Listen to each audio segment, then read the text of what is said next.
In the grim darkness of the 41st millennium, there is only war. War with the enemies within, and the enemies without. A war which you have no idea how to fight, all of you. I see you all on your little Reddit forums, complaining about new enemies and new content. And I'm tired of having to correct you and explain how enemies work every single time. So this is a compilation of all the information I've accrued in my hundreds of hours of gameplay. I've mapped out every single enemy's moveset. I've got their health values, their headshot multipliers, poise, special properties. I know what they had for breakfast this morning. If you do not know how to fight every single enemy in this game after this, I'm going to be sorely disappointed.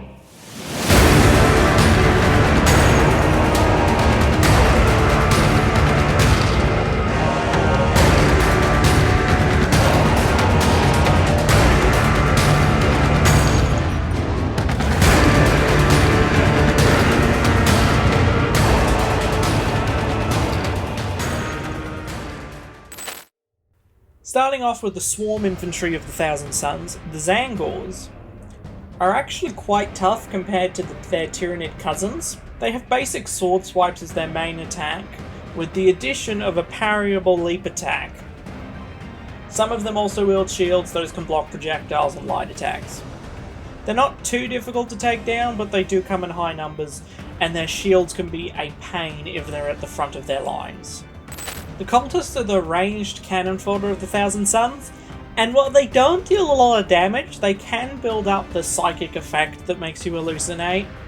Along with that, they like to throw grenades on occasion, and if there's one left, they'll explode into a weird little soul. They're not too difficult to take down. A single shot, you can just walk through them in some cases, even if you need to, but they do come in really, really high numbers. The Cultist Sniper does not throw grenades, it doesn't do most of the things the regular Cultist does, but it does have a very high damage shot. And because they're Minoris, they come in quite high numbers. They also have a dedicated sound to it. Listen. The Chaos Spawn are the melee shock troops of the Thousand Suns. They're fast, vicious, and very controversial. I don't think they're that bad once you know what you're doing. They've got a leap forward 2-hit combo, and they scratch the ground at the end of that. They've also got a parryable leap. They've got a 3 to 5 hit combo with a heavy claw spin at the end. And finally the heavy warp scream, which will pull you in. It's got plenty of visual flair, and there is a dedicated sound cue to it as well. This is probably where most of the complaints with the Chaos Spawn come from, because this one delays a lot of its attacks. As you can see, parryable charge, followed by another attack shortly after. Claw swipe, followed by the Pincer. As you can see, it's delayed until the claw closes, there's a sound cue, and then you have to block it. Next is its heavy charge. If it hits something, it'll be fine. If it doesn't, it'll get tired, and this will leave it open to follow-up attacks. Next, it can pound the ground with its claw to release like warped shockwaves. And finally, it can block light and ranged attacks with its claw, which is annoying. The Tentacle variant of the Chaos Spawn is the most magically inclined. Why? I don't know. Firstly, it can create smoke screens and come out of it doing a heavy tentacle swing, or just like a normal little slash with it. It can do that slash without that, either way. It also loves its warp screams. It's a big AoE, and it makes a lot of noise doing it.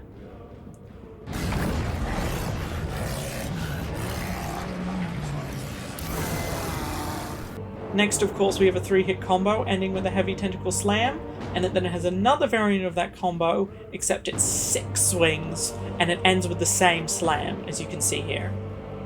As long as you anticipate its heavy attacks, and then watch what it does after its smoke screens, you should be fine.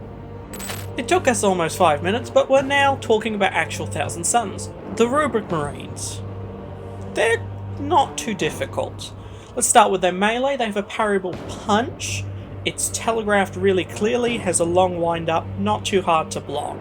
They also have a heavy stomp. Again, very well telegraphed, easy to dodge. Their ranged attacks fire in 3-round bursts and their eyes glow while doing it. They can also do a heavy ranged attack that does a lot more damage. And finally, they can teleport. This can be infuriating when you're in melee range, so I recommend genuinely focusing on them with ranged attacks or just stun locking them. They'll also gunbutt or kick you on occasion. These don't have parry circles like their little shoulder bash attack. These Rubric Marines swapped out their infernal bolt guns for warp flamers and close range magic.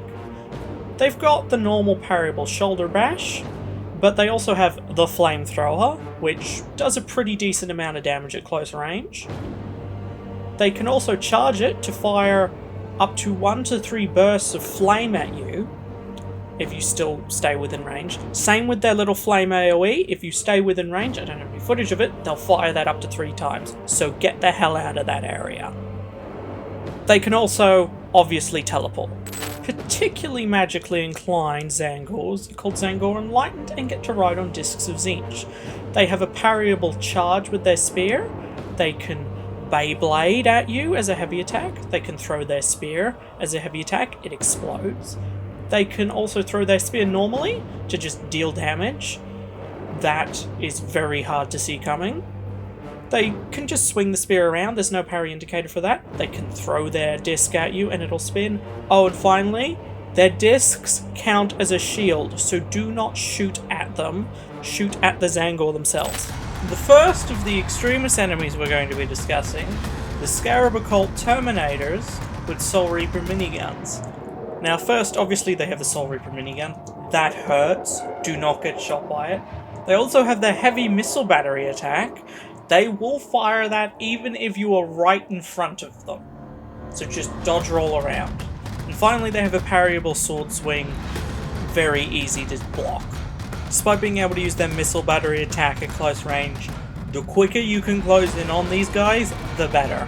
Because it stops them from shooting your whole team if you can get them stun locked. These ones exchange their Soul Reaper for a Power Sword.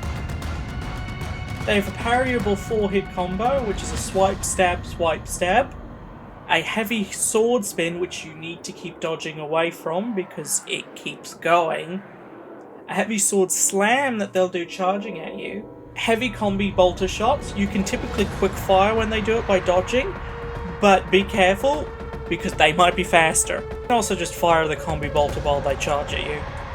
Finally, a heavy shoulder charge. This pins the player to the ground and they'll just sort of sword slash and beat you up.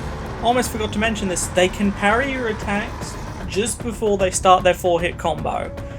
It's at about this frame, if you hit here, they will parry the attack. The guys holding everything together, Sorcerers, specifically lesser Sorcerers. I don't know why people call them Exalted. They can summon Screaming Souls that you'll need to shoot out of the air. If they're backed into a corner at close range, they'll pull out their bolt pistol and fire that off. They have, of course, their eye shield that you need to shoot in the eyeballs to shut down. While the shield's up, they can fire like heavy eye lasers. Before I get to mention, they can teleport. If you're real close to them, they'll charge up their staff and swing it at you. And finally, they can repair Rubric Marines. In the past, I asserted these Ceramite behemoths were a part of the Thousand Suns. They are not. They are other renegade space marines that were lured in with false promises and then shoved inside a dreadnought. Their moveset consists of a heavy hammer slam, which is followed by an AoE psychic blast. They've got heavy plasma cannon shots. They can just swing the hammer around as you do. They can have a temper tantrum and hit the hammer on the ground over and over again, having an AoE psychic blast that increases 3 times, and then they can charge and slam the hammer down. There's no real moveset to discuss with the Helldrake because it's an environmental boss. It can breathe fire at you, but that's kind of it. You essentially just need to press some buttons and then focus fire mainly on its head. Don't shoot it before then because its wings all protect it. So not too complex. The Mutalith Vortex Beast is essentially, simplifying some lore here, a giant chaos spawn. It has access to a variety of physical and psychic attacks. It can summon psychic tendrils to shoot at you. It can do a heavy pounce grab, where it throws you around. It can slam its claws and swipe them. It can do a heavy psychic slam, which sends out a wall that you have to dodge through. It has access to psychic missiles that it summons from little portals from the warp. It can do a little laser light show. Its vortex can fire a shot at you.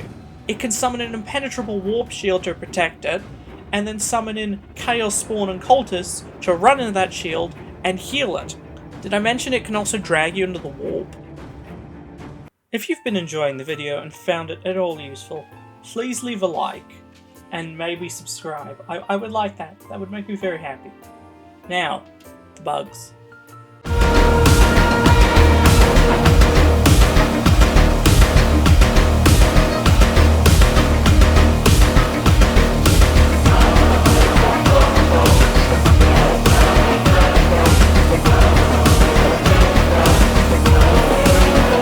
The Tyranids' default swarm infantry, the Hormagaunts, are not dissimilar in gameplay from the Tzangors, except for a few things.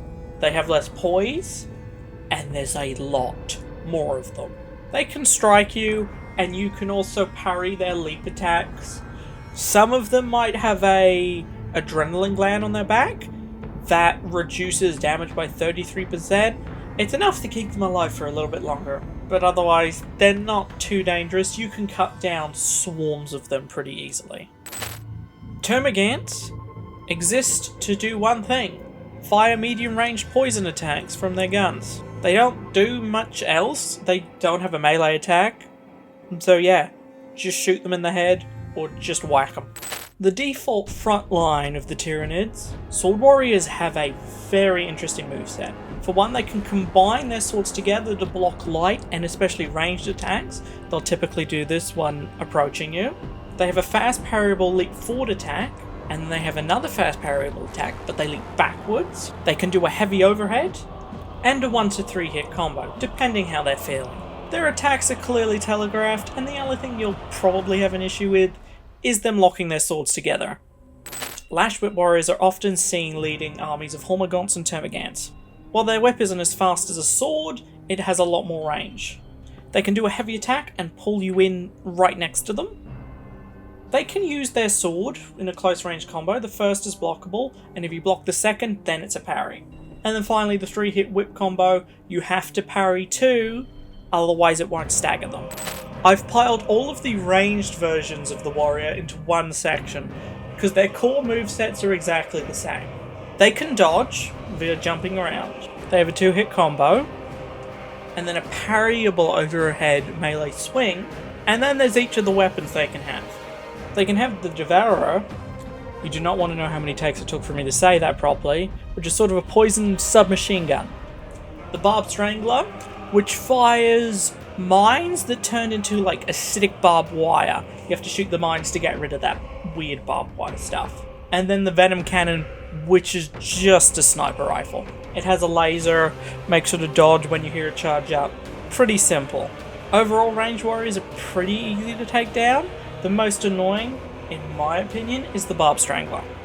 You rarely, if ever, see the Devourer, and if you do, it's usually a non-issue. Venom Cannons can be annoying if there's quite a few of them. The Zoanthropes are the brains of the operation. Not literally, but they do activate adrenaline on Hormagaunts. They can generate an impervious shield around another Zoanthrope, which is why they often come in pairs. They can fire a psychic blast, or fire, when you're at close range, this laser that'll go straight up.